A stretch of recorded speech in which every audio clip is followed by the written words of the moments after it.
ശ്രീദേവി അസ്ട്രോളജിയിലേക്ക് ഏവർക്കും സ്വാഗതം. എല്ലാവർക്കും ശിവരാത്രി ആശംസകൾ. ശിവരാത്രി വ്രതം എടുക്കാനും ക്ഷേത്രദർശനം നടത്താനും ഭഗവത് നാമങ്ങൾ ജപിക്കാനും എല്ലാവർക്കും ശിവഭഗവാന്റെ അനുഗ്രഹം ഉണ്ടാവട്ടെ എന്ന് ഞാനും പ്രാർത്ഥിക്കുന്നു. ഇന്ന് ശിവരാത്രി വ്രതം എടുക്കുമ്പോൾ എന്തൊക്കെ കാര്യങ്ങൾ ശ്രദ്ധിക്കണം, പീരിയഡ്സ് ആയവരും പുലപാലായ്മ ഉള്ളവരും ഗർഭിണികളും എന്തൊക്കെ കാര്യങ്ങൾ ചെയ്യാം, എന്തൊക്കെ ചെയ്തുകൂടാ എന്ന് നമുക്ക് നോക്കാം. ശിവഭഗവാനെ ഏറ്റവും പ്രിയപ്പെട്ട രാത്രിയാണ് ശിവരാത്രി.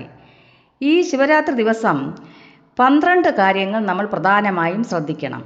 ഒന്നാമതായി, ശിവരാത്രി ദിവസം വ്രതമെടുക്കുന്നവർ സൂര്യൻ ഉദിക്കുന്നതിന് മുമ്പായി ഉണർന്ന് കുളിച്ച് ശുദ്ധമായി വിളക്ക് കൊളുത്തി ഭസ്മം ധരിച്ച് ലഘുഭക്ഷണങ്ങളൊക്കെ കഴിച്ച് ക്ഷേത്രദർശനം നടത്താവുന്നതാണ്. നമഃശിവായ മന്ത്രജപത്തോടുകൂടി ക്ഷേത്രദർശനം നടത്തിയാൽ കൂടുതൽ ഗുണപ്രദം. രണ്ടാമതായി, ജലധാര, ഭസ്മാഭിഷേകം എന്നിവ വഴിപാടായി കഴിപ്പിക്കുന്നത് കുടുംബത്തിൽ ഐശ്വര്യവും കുടുംബസമാധാനവും ഉണ്ടാവാൻ വളരെയധികം പ്രയോജനപ്പെടും. മൂന്നാമതായി, ഭഗവാന് പ്രിയപ്പെട്ട കൂവളത്തില സമർപ്പിക്കാം.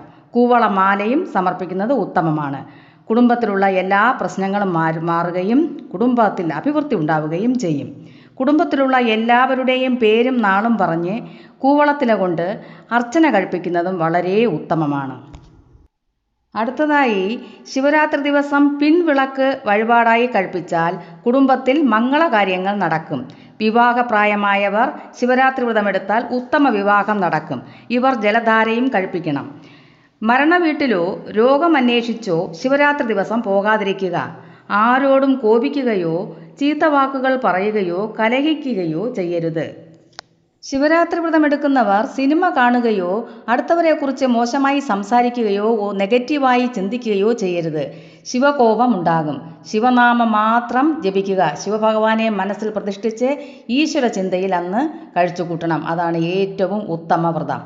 പീരിയഡ്സ് ആയ സ്ത്രീകൾ, ഗർഭിണികൾ, പുലപാലായ്മ ഉള്ളവർ ഇവർ ക്ഷേത്രത്തിൽ പോകാൻ പാടില്ല, വിളക്ക് കൊളുത്താൻ പാടില്ല, പൂജാമുറിയിൽ കയറാൻ പാടില്ല എന്നൊക്കെ ഉള്ളൂ. ഇത് ഒരു പ്രകൃതി സത്യമാണ്. ഇതിൽ മറ്റൊരു കാര്യങ്ങളുമില്ല. ശിവഭഗവാനെ മനസ്സിൽ സങ്കല്പിച്ച് വിചാരിച്ച് ശിവനാമങ്ങൾ പറയുന്നതിലോ പാട്ടുകൾ കേൾക്കുന്നതിലോ ശിവന്റെ കീർത്തനങ്ങൾ പാടുന്നതിലോ ഓം നമഃശിവായ പഞ്ചാക്ഷരി മന്ത്രം ജപിക്കുന്നതിലോ യാതൊരു തെറ്റുമില്ല. ഐശ്വര്യം തന്നെ ഉണ്ടാവുകയുള്ളൂ. അതുകൊണ്ട് ആരും വിഷമിക്കണ്ട.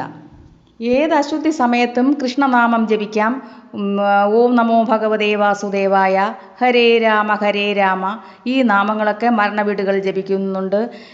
ഏത് അശുദ്ധി സമയത്തും എപ്പോൾ വേണമെങ്കിലും ഭഗവത് നാമങ്ങൾ ജപിക്കാം. ജപിച്ചില്ലെങ്കിൽ ഈശ്വരാധീനം കുറയും, ജപിച്ചാൽ ഐശ്വര്യവും ഉണ്ടാകും. ഇത്ര തന്നെ. ഇനി പീരിയഡ്സ് ആയ സ്ത്രീകൾ ക്ഷേത്ര ദർശനം നടത്തുമ്പോൾ 9 or 10 ദിവസങ്ങൾക്ക് ശേഷം ശിവക്ഷേത്രത്തിൽ അമ്മൂമ്മമാരൊക്കെ 12 കഴിഞ്ഞ് പോകാനേ പറയുകയുള്ളൂ. അത് നിങ്ങളുടെ ഇഷ്ടം പോലെ, ശുദ്ധിയായാൽ പോകാം. മഹാമൃത്യുഞ്ജയ മന്ത്രം ജപിക്കുക എല്ലാവരും. അമ്മുമ്മമാർ ശിവപുരാണം വായിക്കുക, കുട്ടികൾക്ക് കഥകൾ പറഞ്ഞു കൊടുക്കുക. ഓം നമഃശിവായ പഞ്ചാക്ഷരി മന്ത്രത്തിൻ്റെ അർത്ഥവും ഭഗവാന്റെ മാഹാത്മ്യവും ശിവരാത്രി വ്രതത്തിനെക്കുറിച്ചും ഐതിഹ്യവും കഥകളുമൊക്കെ കുട്ടികൾക്ക് പറഞ്ഞ് മനസ്സിലാക്കി കൊടുക്കുക. അവർക്ക് ഈശ്വര വിശ്വാസവും ഭക്തിയും ഉണ്ടാകും.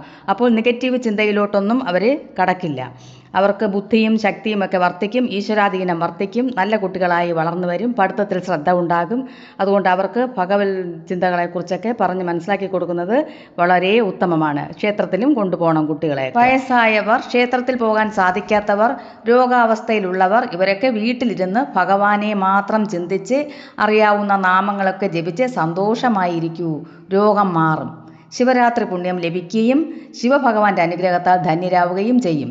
രോഗാവസ്ഥയിലുള്ളവർക്കായി രോഗശമനത്തിനായി ബന്ധുക്കൾ മൃത്യുഞ്ജയ പുഷ്പാഞ്ജലി ക്ഷേത്രത്തിൽ അവരുടെ പേരും നക്ഷത്രവും പറഞ്ഞ് കഴിപ്പിക്കുന്നത് വളരെ ഉത്തമമാണ്. അവർക്ക് രോഗശമനം ഉണ്ടാകും, മനഃശാന്തി ലഭിക്കും.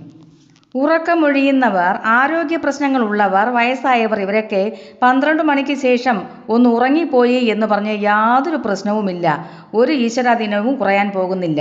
സൂര്യൻ ഉദിക്കുന്നതിന് മുമ്പ് ഉണർന്ന് കുളിച്ച് ശുദ്ധമായി ക്ഷേത്രദർശനം നടത്തി തീർത്ഥം സേവിച്ച് വ്രതം അവസാനിപ്പിക്കാം. രാവിലെ ക്ഷേത്രത്തിൽ പോകാൻ കഴിയാത്തവർ പൂജാമുറിയിൽ തുളസി തീർത്ഥം സേവിച്ചും വ്രതം അവസാനിപ്പിക്കാവുന്നതാണ്. എല്ലാം ഒരേ ഗുണം തന്നെ കിട്ടാൻ പോകുന്നത്. എല്ലാവരും സബ്സ്ക്രൈബും ലൈക്കും ചെയ്ത് സപ്പോർട്ട് ചെയ്യണം. ഓം നമഃശിവായ എന്ന് കമൻറ്റും ചെയ്യണം. എല്ലാവർക്കും ശിവഭഗവാന്റെ ശിവരാത്രി വ്രതത്തിൽ ഐശ്വര്യവും ഭാഗ്യങ്ങളും ശിവരാത്രി പുണ്യവും മനസമാധാനവും രോഗശമനവും ലഭിക്കട്ടെ എന്ന് ഞാനും ഭഗവാനോട് ആത്മാർത്ഥമായി പ്രാർത്ഥിക്കുന്നു.